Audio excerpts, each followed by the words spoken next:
Isang magandang gabi po ng Martes sa inyong lahat. Latest weather update po muli tayo. So as of now, patuloy po nating binabantayan ito nga pong active low pressure area na may estimated pong layo ngayon na 185 kilometers east of Virac, Catanduanes po siya.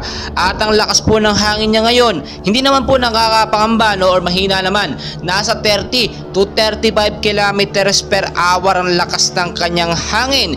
Pero yung direksyon po niya, makikita nyo naman nandito sa East of Visayas, sa bandang Catanduanes siya, at posible pa po itong dumireksyon papunta or patungo pong Central or sa may bandang Luzon nga po, dahil makikita nyo naman yung direksyon niya unti-unti pong kumikilos talaga papalapit or talagang tatama or patama dito sa ating bansang Pilipinas. So as of now, maganda ang resulta, kahit papaano hindi po nagbabago yung lakas ng hangin niya.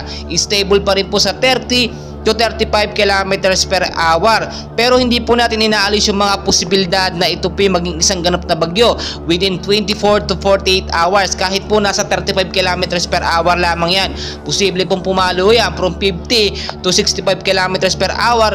Oras lamang ang bibilangin. So patuloy natin binabantayan yan, pa northwestward po ang kilos ng active low pressure area na ito, at sa bilis naman po na 10 kilometers per hour. At kung sakali nga po na ito maging isang ganap na bagyo, tatawagin po itong bagyong Kabayan dito nga po sa bansa natin, sa bansang Pilipinas. Pero as of now, maliit yung tsansa na ito yung maging isang ganap na bagyo, dahil makikita nyo naman yung kilos o yung hangin niya hindi po tumataas o hindi nagbabago. And as of now, apektado pa rin po tayo ng ating binabantayan or hypnosis din natin galing sa Pag-asa na shear line nga po, at kasama po dyan yung north-east monsoon na siya po nagbibigay ng pag-uulan madalas tuwing hapon or sa gabi. So sa mga may lakad po, especially bukas, mas maganda i-check nyo po ng mabuti ang lagay ng panahon. Posible po maging maaraw pagdating po ng bukas or November 1 ng umaga, at pagdating naman po sa hapon, posible maging maulan hanggang sa gabi. Kaya kung dadalaw po tayo sa sementeryo,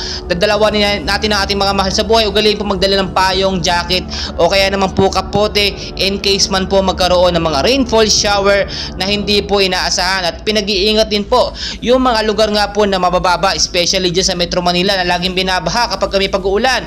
Ngayon lamang po, ngayon pa lang, linisin po natin yung mga lugar, yung mga estero o yung mga kanal nga po na laging nagbabara kapag mayroong patuloy na pag-uulan. Mag-ingat din po yung matataas na lugar, sa banta na lang po, sa banta ng rainfall shower kung sakaling magkaroon ng patuloy na pag-uulan.